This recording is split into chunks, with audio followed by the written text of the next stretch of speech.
Good morning and welcome to the second Melbourne Institute Virtual Colloquium. Today's colloquium is focused on employment and income policy in the wake of the coronavirus crisis, and in particular on the roles played by JobSeeker and JobKeeper to date and going forward. This colloquium is part of a series created to provide insights that help us better understand and analyse Australian economic and social policy, based on the research and expertise of Melbourne Institute researchers. My name is Roger Wilkins and I'm the Deputy Director of the Melbourne Institute. Let me extend a warm welcome to each and every one of you. Let me also acknowledge the traditional custodians of country throughout Australia and their connections to land, sea and community. We pay our respects to their elders, past and present, and extend that respect to all Aboriginal and Torres Strait Islander peoples today. I would also like to extend a special welcome to our Deans and Deputy Deans, our Advisory Board members and key members of the government and the policy community. Before I introduce my colleague, Professor Guyonne Kalb, let me explain the format of today's session. We have asked Guyonne to speak for approximately 20 minutes, following which there will be time for her to address your questions and comments. I will then ask our reactor, Ms. Kelly Hand, to comment and provide her insights, after which there will be time to address further questions from the audience. To handle questions and comments, we are relying on the Q&A function found at the bottom of your screen. You can submit questions at any time through this function, and I certainly encourage you to do so. Now, I'd like to introduce our speakers. Professor Guyonne Kalb is a professorial fellow in the Melbourne Institute. She has a PhD in econometrics from Monash University and is a chief investigator in the ARC Centre of Excellence for Children and Families over the Life course, and is also a research fellow at the Institute of Labour Economics. Let me also introduce Kelly Hand. Kelly joined the Australian Institute of Family Studies in January 2001. A sociologist by training, much of her work at the Institute has involved research on families and employment and on service provision to families, particularly those in vulnerable and disadvantaged communities. She has a strong background in both qualitative and mixed methods research approaches, survey design, and managing complex fieldwork. Kelly will provide her experience and insights to more fully inform our exploration of the research and analysis that will be presented by Guyonne. With that, I'd now like to invite Guyonne to speak. Guyonne.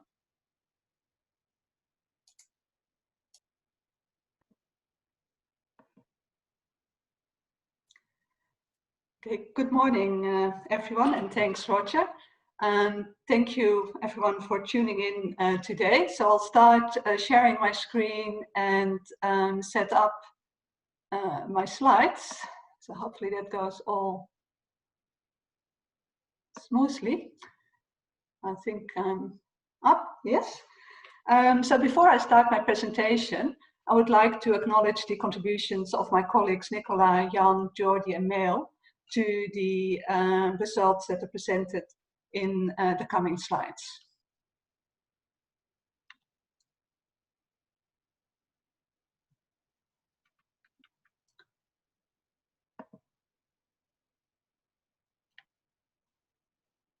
Okay, sorry, I had some trouble with moving the slides forward, but I'm on top of it now. So before I get started, I just want to give an overview of what I'm going to do in this webinar. So the aim of this presentation is to have a discussion around policy in the economic recovery period. What I will do is start with providing an overview of the current partial lockdown situation and the JobSeeker and JobKeeper policies that are currently in place. To do this, we will be using some recent data collected through the Melbourne Institute's Taking the Pulse of the Nation survey in weeks 6 to 10, which covers a period from 11 May to 12 June.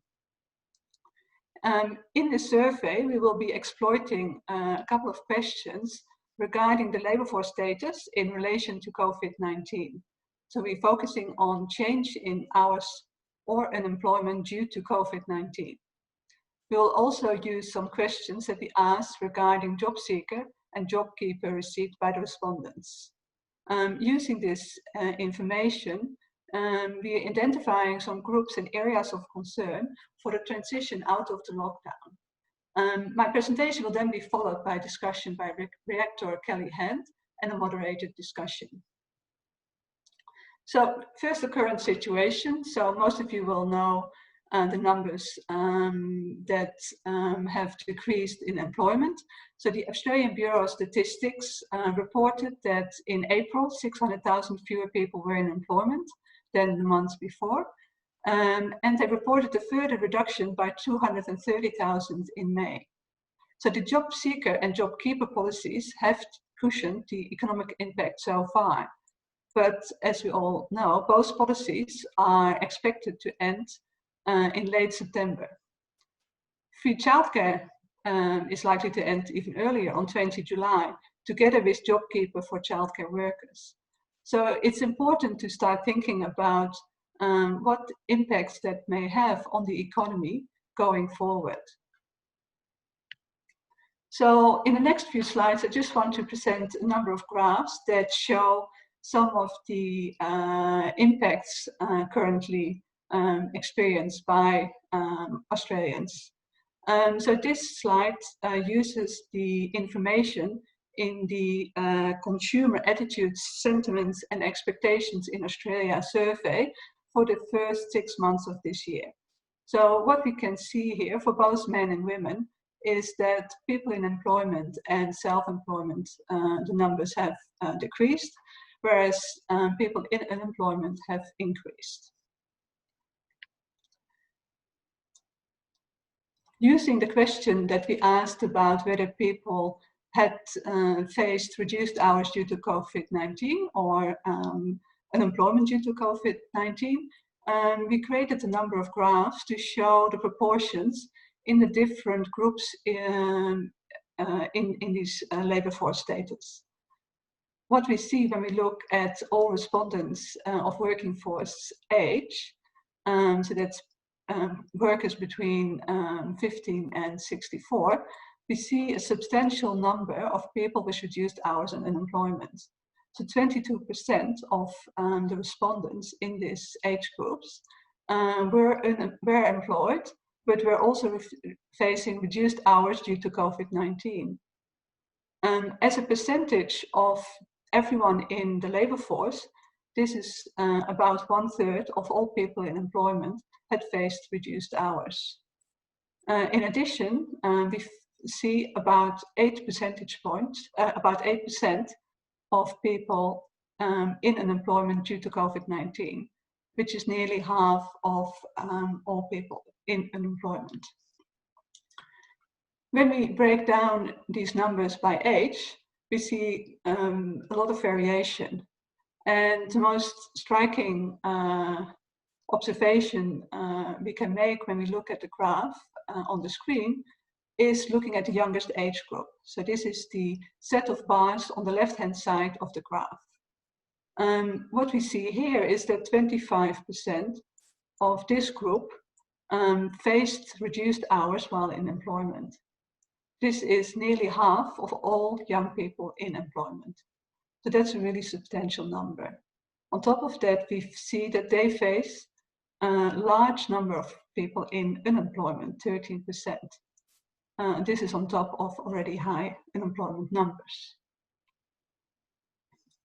When we break down the same numbers by gender, we see very similar impacts on the people who had reduced hours due to COVID-19 when we look at the percentage relative to the labor force size. So as you can see, women are less likely to be part of the labor force, and the number of people in the different employment groups is proportionally lower than for men. What we do see though is that unemployment due to COVID-19 and also general unemployment is higher than for men. And because the labor force size is smaller, as a percentage, a larger proportion of the labor force, of the female labor force, is in unemployment. So when we take these numbers in employment and look at the impact that these changes may have had on the financial situation of the families of the respondents in this survey, then it's very clear that there's a shock in April. So this graph shows the current financial situation compared to 12 months ago, according to the respondent, in the solid lines. And it shows the expected future financial situation 12 months from now compared to the current situation in the dashed lines. So the lighter blue lines indicate the population, that the proportion of population that says that they are worse off now than they were 12 months ago, or they expect to be worse off in 12 months' time. And so when you look at the April months, I don't know if you can see my little hand on the slide, you can see a clear spike for the people who are reporting that they're worse off. And there is a corresponding decrease of people who say that they remain at the same level or are better off. What is also interesting when you look at this graph is that after the shock in April, there seems to be some recovery in May and June. And we anticipate that this may potentially be partly due to the impact that the JobKeeper and JobSeeker payments have had. So these numbers are from early April, early May, and early June. When we translate the three potential outcomes regarding the financial situation from the previous graph into an average number, where we use the value of 1 for people who are better off, value of 2 for people who remain in the same situation, and a value of 3 for people who are worse off, then we can present some of these average current situations by different population groups. And a higher level of the bar indicates that the respondent current financial situation is worse than it was 12 months ago. So when we do this, we see that the impact of the April shock is quite similar for men and women, but that women recover less in May and June. So their reporting of the financial situation remains more pessimistic than for men. When we look at the same bars by age group, we find that the April shock is highest for younger people, and that the 25 to 49 age group recovers the slowest, whereas the youngest age group, 18 to 24, recovers a little bit more quickly. So when we look at the same numbers by labor force status, one thing that's very clear is that the self-employed have experienced the biggest shock. And so that's not surprising when you think about the group of businesses that would be most likely to be affected by the COVID-19 crisis, which includes a lot of cafes and restaurants. And a lot of these owners of these cafes and restaurants are self-employed people who own a small business. And so they really reported a large decline in their financial situation in April, but that nearly totally disappeared again in May and June. And again, we believe that this may be at least partly due to the JobKeeper and JobSeeker payments. When we look at where the shock seems to be sort of longest lasting, then part-time employed seem to be most affected. And that could potentially be because those who have faced reduced hours are more likely to be part-time employed. And because they're working fewer hours this year than last year, they're also expected to have less income this year than last year. Then we look at the JobKeeper and JobSeeker receipt by labor force status and age, which sort of tells us the proportion of people in the groups affected that have received some support.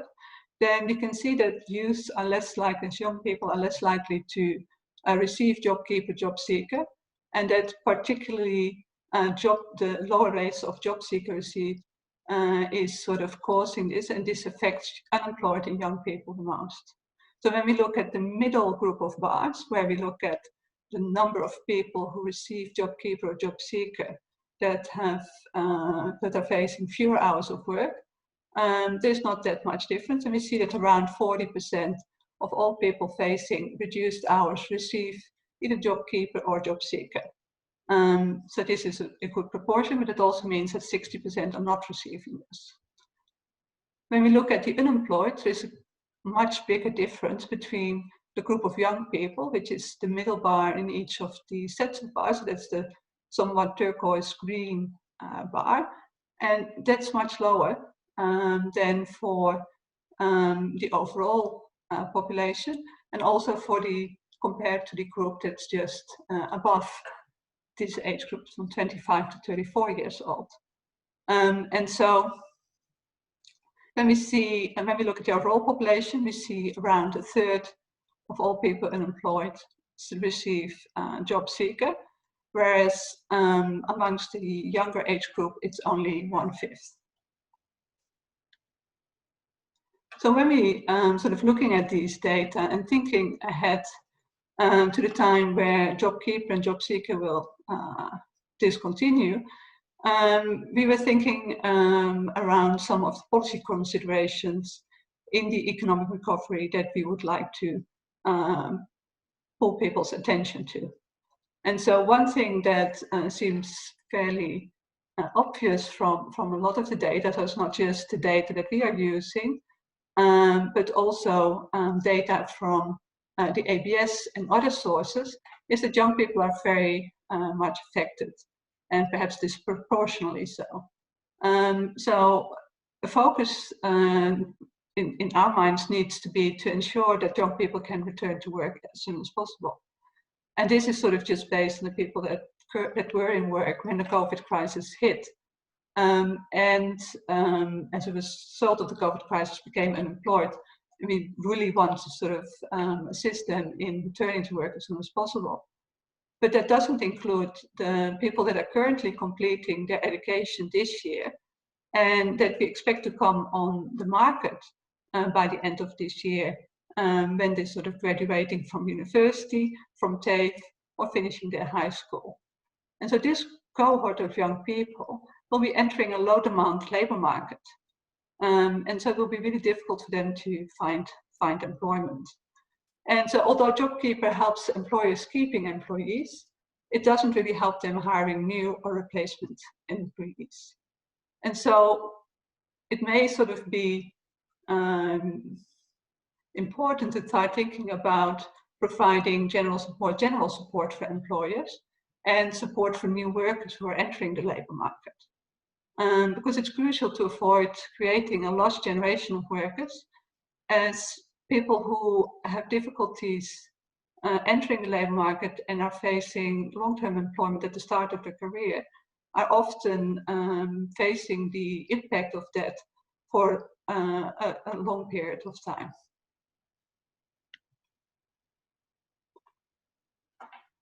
So another thought that sort of came to us when we were sort of looking at these numbers and thinking about the time ahead is that it's really needed to design longer term, but also more targeted schemes. So when you're thinking about the businesses that are most affected, like cafes and restaurants, it seems unlikely that by the end of September 2020, there is no more need for any support. Even if the restrictions are relaxed, there will still be potentially some lack of confidence by consumers, and people may be apprehensive going to places where they need to share the space with many other people. And so I think there needs to be a real sort of consideration of the industries that may need support for a longer period of time beyond late September, and maybe also particular regions that may be more affected and will need longer term support. And so the lower than expected cost of JobKeeper could help with that.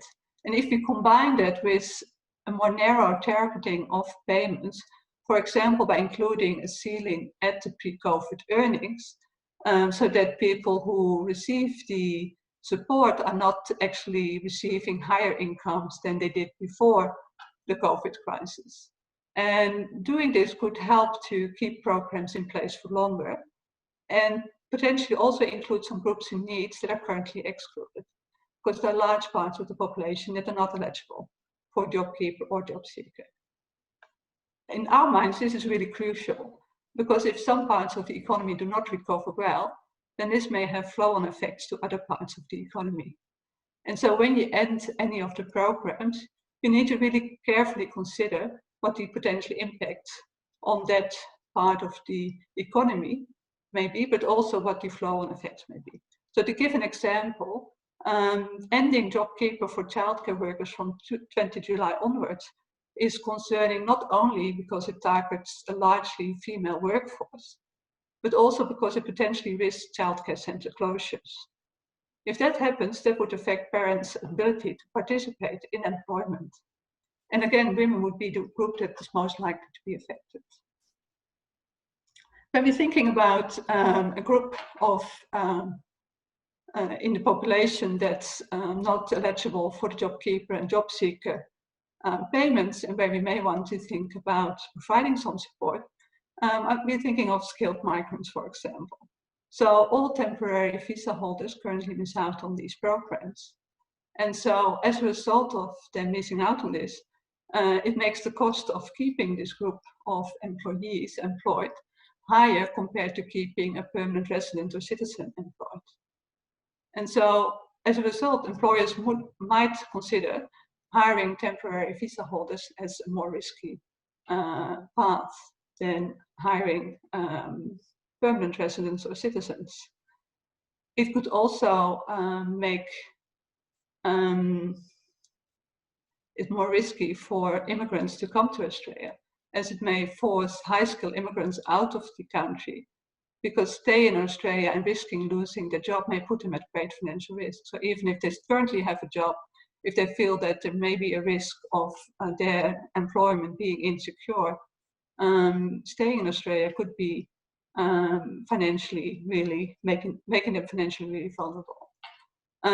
So in our view, extending the programs to temporary visa holders would help employers and businesses, and it would also help keep the highly productive and skilled migrants in Australia, which are really benefiting the economy and I think are needed to get us out of the recession and sort of get the economic growth going again.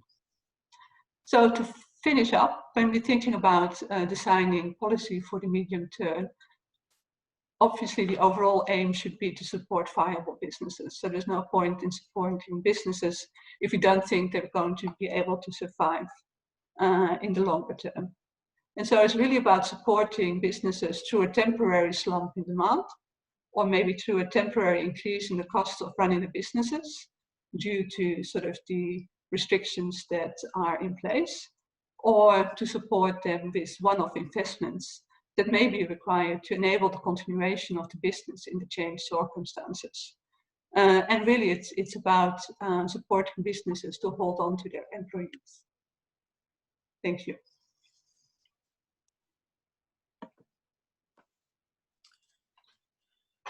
Thank you, Guyonne.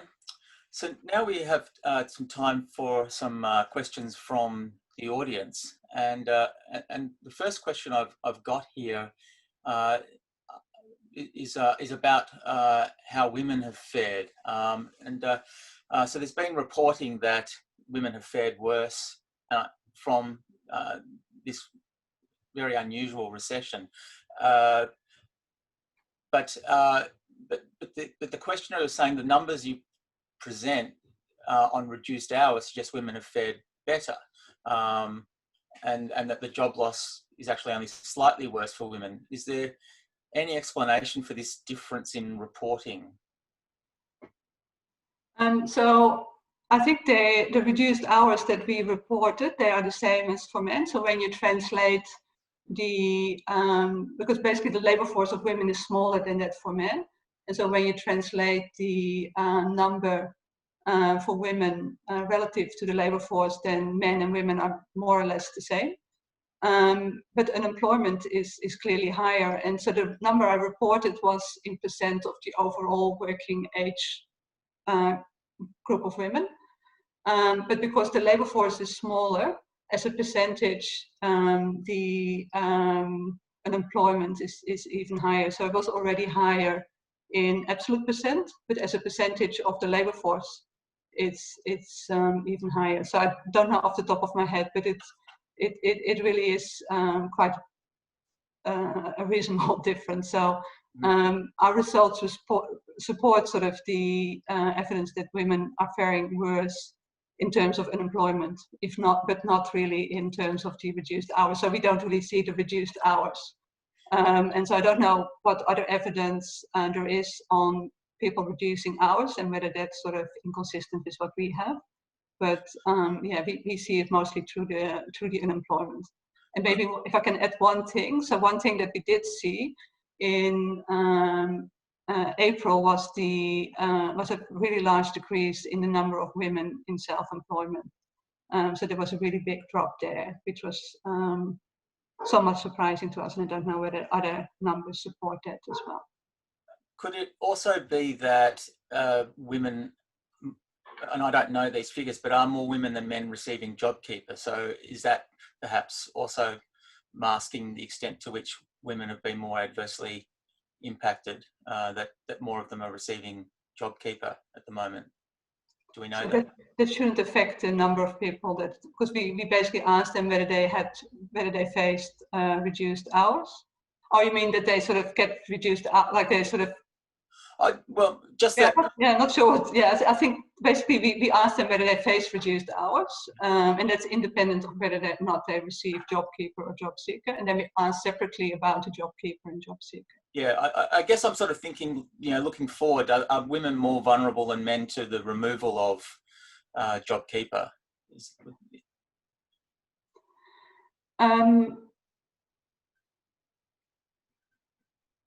It's hard to say. Sure, okay. Yeah, no, so the numbers don't really enlighten us on that. So I think proportionally speaking, as part of the labor force, similar numbers seem to be received in JobKeeper. Now, you talked about young people and particularly new entrants to the labour market, and the need for government policy in that space.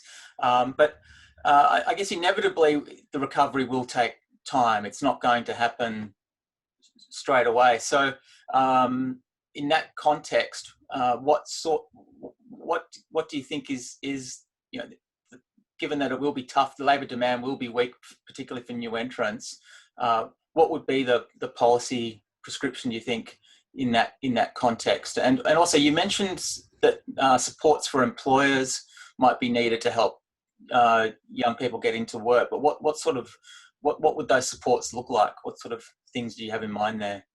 Yeah, so I think one thing would be to have, because basically JobKeeper provides in some ways a wage subsidy to the employer to keep an existing employee on the books.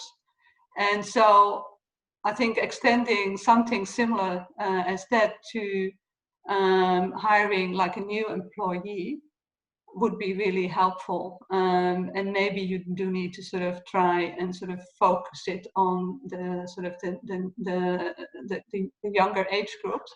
But I think given that the JobKeeper will not really help anyone that's new to the labor market, because it's about supporting employers to keep employees that already were working with them. I think it's on the 1st of March of 2020. You need, I think, some supplementary policy that will help employers to get new employees or even replace employees. If one of their existing employees departs, then they wouldn't be able to get a new person in place. And I guess the idea behind that is that, yeah, you sort of don't need, like, that person is not really becoming unemployed. They already were out of the labor force. But I think if you're thinking that the crisis is going to last for a bit longer than September, which I think most people would be expecting, and it may last 1 year or 2 years even. I think you need perhaps a longer transition period so that you don't get the situation at the end of September, where because a lot of people may not be able to continue their businesses, this sort of creates like a snowball effect where due to higher unemployment, there will be less demand for lots of other services as well. And so you sort of get this like a sort of a cycle of unemployment causing further unemployment. And so I think that trying to make a much more gradual transition and look at the impact of taking away, for example, JobKeeper for particular industries where you think they may be able to survive without the support, sort of do that step by step and industry by industry so that you don't sort of have everything happening on the same day. That way you can sort of keep an eye on what's happening when you do this. And you can also try and keep the support going for those industries who are most sort of at risk of not being able to survive because their demand has really reduced by such an amount that without the support they wouldn't be able to continue. Now, the questions are coming through thick and fast, but we will hopefully be able to return to some of them after our reactor, Kelly Hand, speaks. But just before I hand over to Kelly, there was just a question of clarification about the Taking the Pulse survey. How many respondents do you have to that? Sorry, I forgot to mention that that's 1,200 respondents per week. And we have ways to sort of make those 1,200 respondents representative of the Australian population. Okay, all right, thanks, Guyonne. So now I'd like to invite Kelly to speak. So Kelly, over to you. Good morning. Thank you, Roger, and thank you, Guyonne, and apologies, I was clicking madly there, but it took a while to come back. I'd like to start by acknowledging the traditional custodians of the lands that I am on today, the Wurundjeri people of the Kulin Nations, and to also acknowledge the other custodians of the lands where everyone is today as well, and pay my respects to their elders past, present and emerging. Thank you, Guyonne, for this presentation, and you can see from the many questions that were coming through and the fact that you could have kept talking for probably another hour on this. This is an incredibly important and topical area, and so thank you for the opportunities to speak to this as well. And I think it reflects also the great work that's being done by researchers around the country to better understand what is happening to young people, women, families in response to COVID. And so, you know, I think it's great that we can be sharing this data so quickly. AFES has also undertaken some research recently with families about the impact of COVID-19 on family life and on families themselves. And so I thought in my response I would use some of the probably more qualitative responses that we have had from that we are currently analysing to give a bit of a sense of the lived experience of some of these findings that Guyonne presented today. So I'm going to talk briefly on two areas. One, the impacts on young people, and then also briefly some reflections on childcare as well. So starting with young people, it's clear from many sources, as we've already discussed today, that young people are significantly impacted by these changes. And we at the Institute found in our survey that young people were twice as likely as other survey participants to say they had lost work or lost income as a result of COVID. And this is reflected in their relationship to the labour market and the kind of industries they're in, their relative newness to the labour market, or because they're juggling casual work with study and so lose their jobs quite quickly. The young people data also tells us this has had a significant follow-on effect from their lives. So the loss of income, the loss of work has meant that many have lost housing or have had to change their housing arrangements, moving back with their parents perhaps, or having to find new housemates or others, or find money from their savings to pay for rent if other people have left their accommodation. Other aspects they've talked about in their comments to us include concerns about their long-term study and career plans. and about their longer term financial futures. Comments such as, I don't think I'll ever afford a house now, even if I could before, were not uncommon. And this idea of the lost generation that Guyonne talks about seems to be a concern for young people as well themselves. So I think continuing to follow the impacts of this through Melbourne Institute's Pulse survey and other pieces of work will be really important. Another impact that follows on from this that I think probably is important to note is that, as well as the young people themselves, this has often had a through effect on their parents. So parents who have had young adults return home, or perhaps they've had to help out financially because of the impacts of COVID-19, talking about the significant impacts on their own savings and their own retirement futures in supporting young people who are in their lives at this time. And just very briefly, because I know that I'm running out of time for my 5 minutes, I also just wanted to flag that, in fact, childcare was something that many parents in our survey said that they had stopped using. So the rate of using formal childcare through this period of time during May was halved for parents of children under the age of 13. And the most common reason for that was health concerns rather than financial concerns, which reflects probably the relief package that was in at the time where childcare was free. And we'll be interested to see how that progresses when we return to families in a few months' time as to whether they've returned to using childcare at the same rates as pre-COVID and the reasons they have made those decisions, particularly being mindful, as Guyonne said, of the impacts of childcare. There's my timer, of childcare, of employment on women, and whether or not those employment rates then affect women's engagement with the labour market and therefore the need for childcare. And I'll stop there. Thank you. Thank you, Kelly. Guyonne, if you could come back online, we can now answer some more questions from the audience.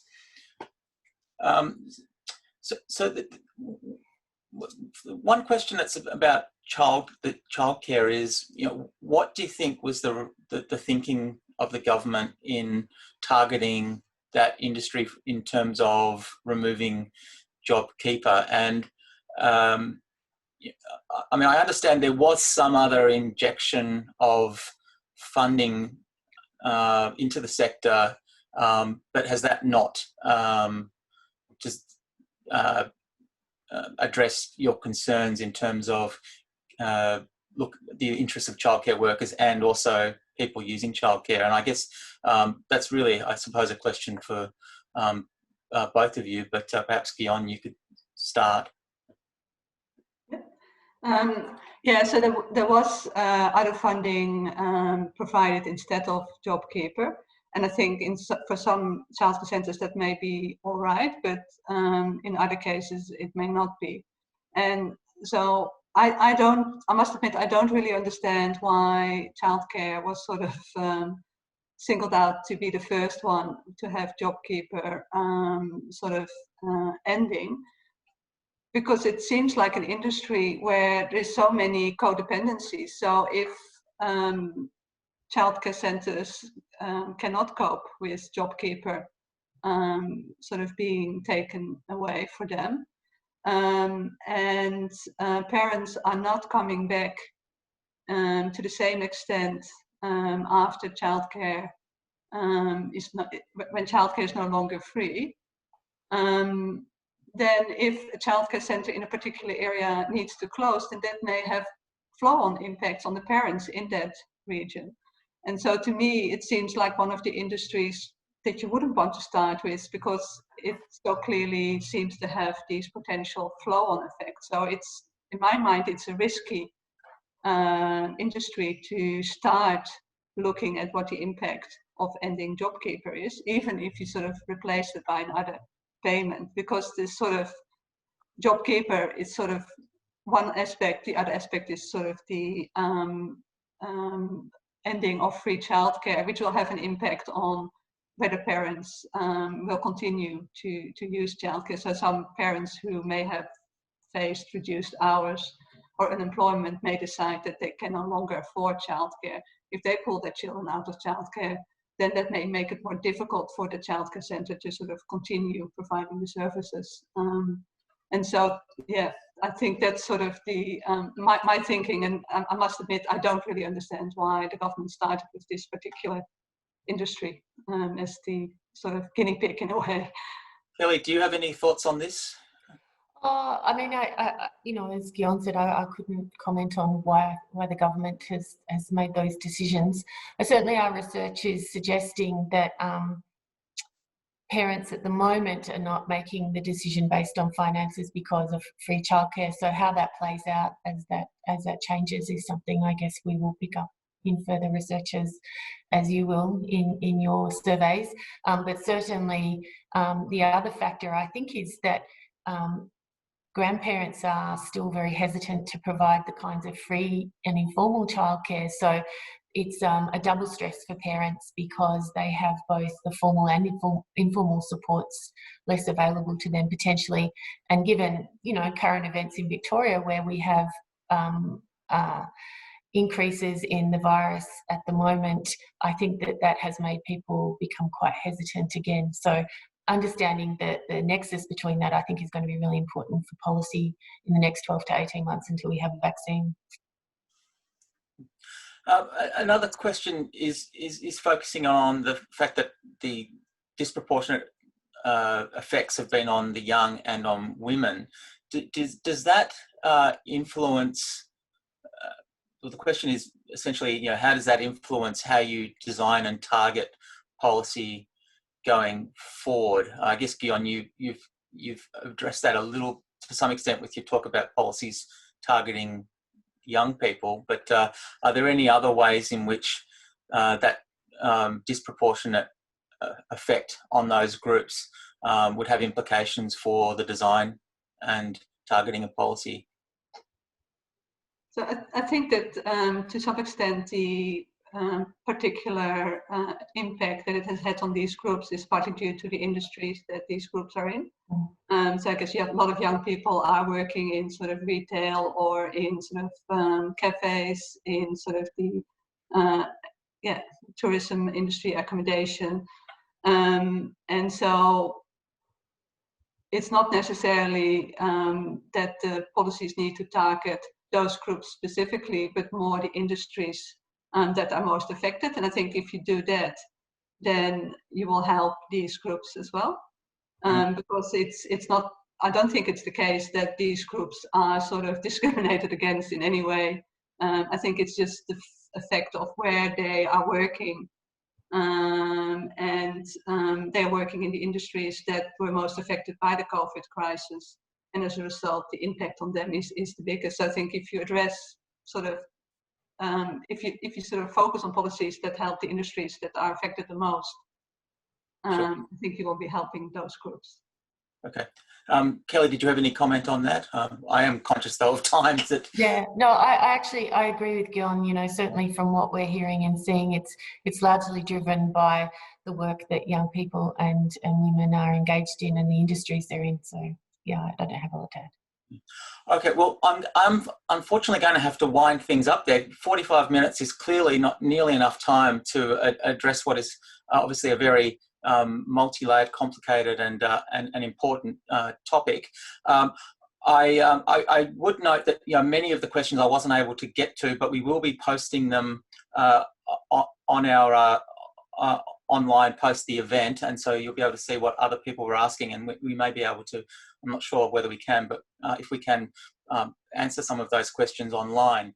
So I hope you've enjoyed this colloquium, and we look forward to seeing you at our next colloquium on the 9th of July. Professor Peter Butterworth will be presenting on the topic of mental health and the COVID-19 crisis. We will provide the link to register in the chat function of this webinar. Thank you and goodbye.